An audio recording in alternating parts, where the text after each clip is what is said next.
This video contains mild spoilers for the Demon Slayer anime. You have been warned.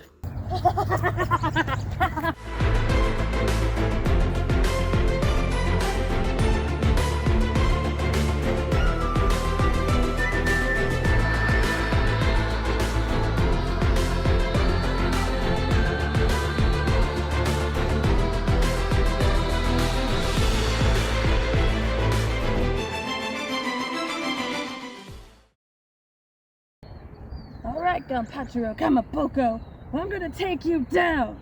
Well, hi there, friend. It's good to see you again.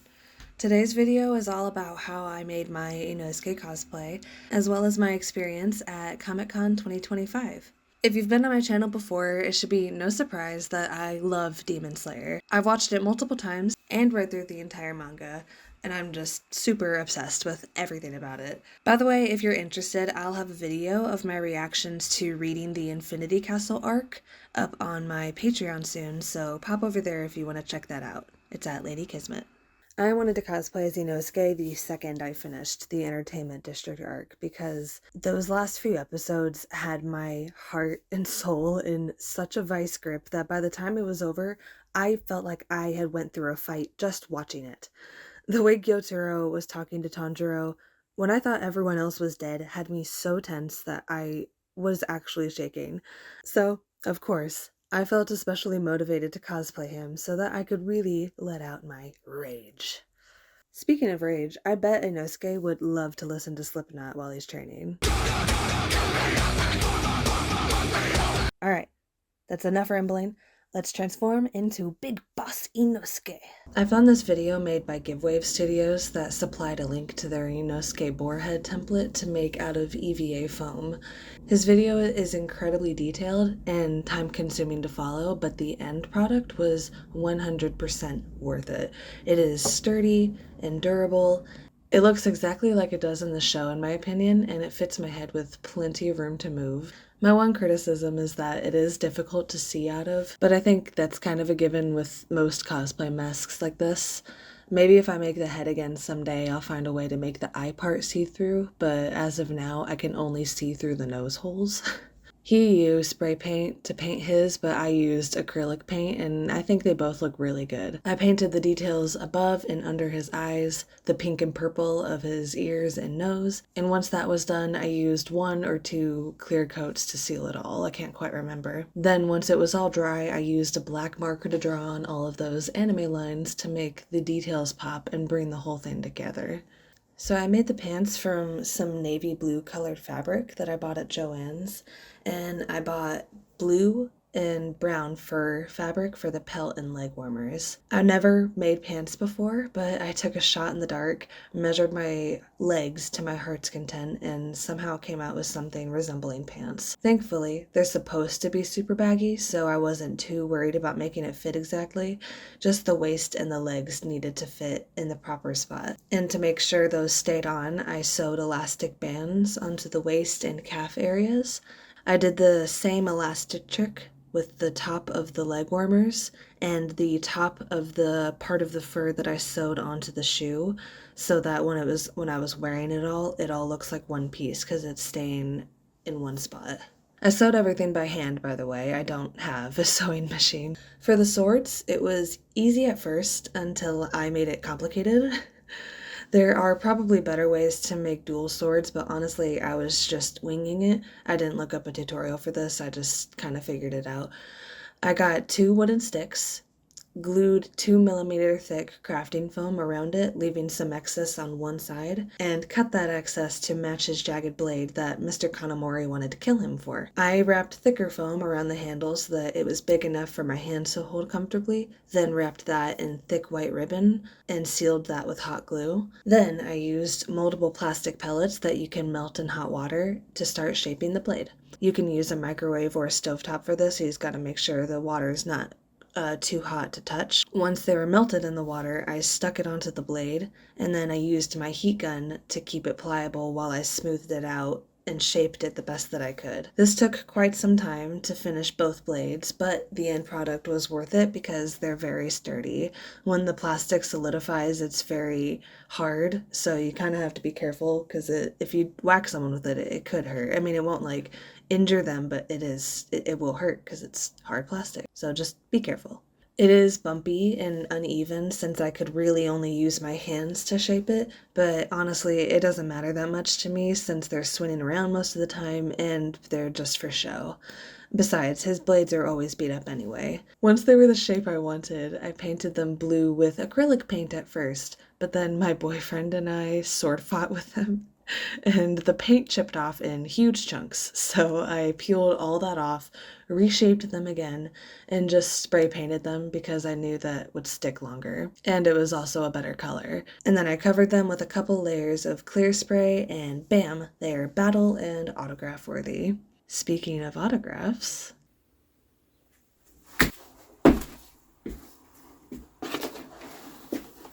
Oh my god, I want to take it off. Ah, I'm so happy. Finally, I am INOSUKE.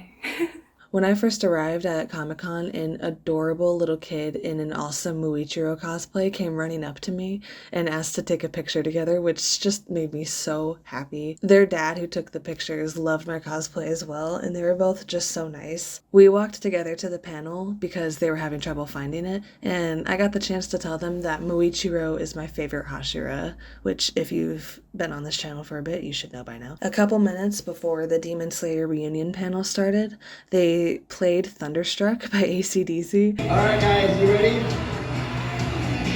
Make sure you do it right for Indiana, guys.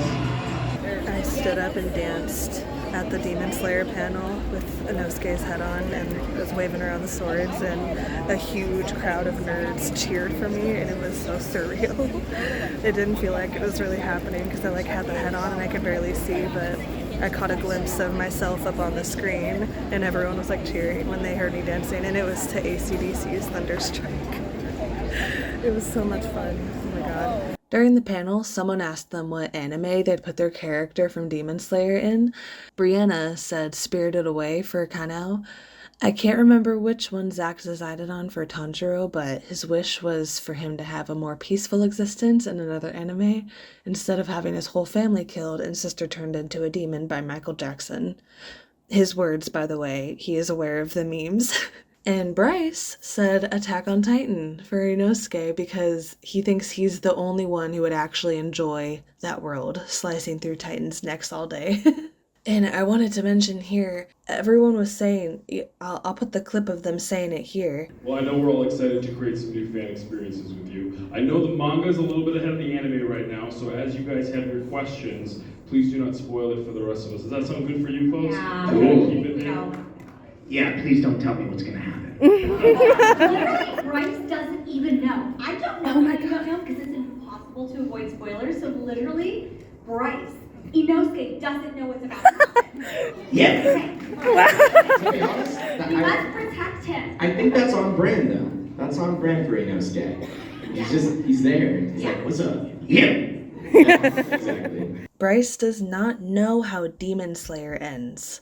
And we were all told multiple times to avoid spoiling what happens in the manga to him. I thought that was absolutely hilarious. It was so much, hearing them talk about their careers and the things that they like. It was Brianna, Zach, and Bryce, all of them talking on the panel, and it was just so awesome to hear them talk, just as themselves, about their passions. Oh, I loved every second of it.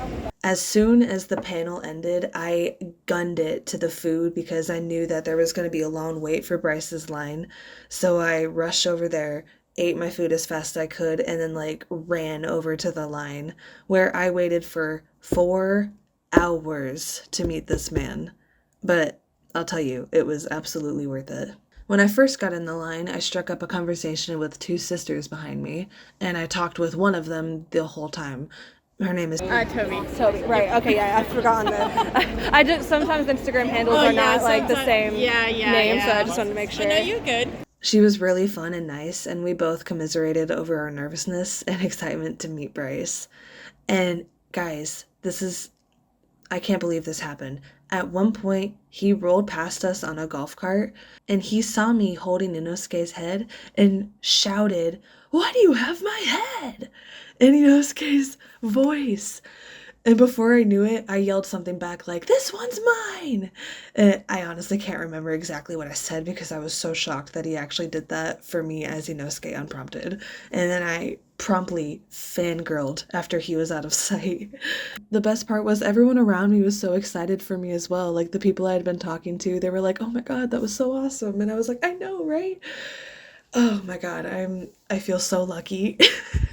Not long after that, the line had moved just a little, and Bryce asked me to my face specifically to take a picture for him and a fan. It was just really cool that he spoke to me before I got my turn to actually meet him. I feel very, very lucky for that. Like I said, I waited in that line to meet him for 4 hours. Luckily, my Inosuke shoes were very comfortable. I made sure of that. And like I said, it was so worth it because the entire time we were standing there, we all got to hear him doing his lines for people, which was beyond cool and gave me such a thrill each time I heard them. I think my favorite line is also the line Zach hears the most in his dreams or nightmares, and it's "God Pachiro Kamaboku!" We're living in a hell you two created! I've been watching Attack on Titan ever since I got back from Comic Con. Oh god, there's just so much happening that I don't understand, but I just got to basically that part where Eren says that, and I remember hearing Bryce say that line at Comic Con, so hearing him say it in the show was weird, because I was like, wait, I've heard him say this in real life. I heard him say it in real life before I heard it in the show. So that's just a little bit strange to me, but also awesome. Each time he yelled, the whole rest of the comic, well, it was already kind of quiet because people were starting to file out because this was Sunday and it was nearing the end of the day. So the rest of the place was so quiet, so every time he yelled, it felt like he burst us back. It was just it made us kind of jump or snap our heads in his direction to just see where the sound is coming from, and it was just really epic to hear him do those lines so close to us. I don't know how else to describe it. It was just so cool to be there and witness him having so much fun with his fans as well. I heard from that friend that I mentioned that he stayed until 7 or 8 p.m. that night. Just meeting everyone he possibly could. God, he's so cool. I love hearing about stuff like that because I feel like he actually is someone who really enjoys meeting people who enjoy his work, and that just makes me so happy and also fuels my passion to want to make cool things like that and be a voice actress in the future as well. So it was honestly inspiring to meet him in a lot of ways. So when I finally got my turn to meet him, I greeted him in my Inosuke cosplay with the head on, and I tried to come up with what Inosuke would pronounce Bryce's name as. So I had the head on and I yelled, "Brycicle paper cut!" He liked my cosplay and said again, "How do you have my head?" or something like that. After that, we talked a little bit. I told him how much I loved his work, and I got to tell him how scared I was when I thought that Inosuke would die in the entertainment district. And he told me when he read that, he thought, well, there goes my job. And then he signed my sword, and I am going to protect it forever. I asked him to sign it in the place where the demon destroyer inscription would be on their Nichirin swords. So I thought that was really cool. There were a lot of people throughout the entire day that commented on how good my head looked, and a few people even tried it on and said they felt the power of the mountain god flowing through them. And I was just super proud to show it off and let people try it on and stuff. I think that's gonna be it for my Inosuke cosplay video because I have now worn it in front of the man himself, and I am so just happy, and thank you for watching. And if you want to support me, you can go over to my Patreon. I hope you had as much fun watching this as I did doing it, although I doubt it because I don't think I've ever been happier. Bye!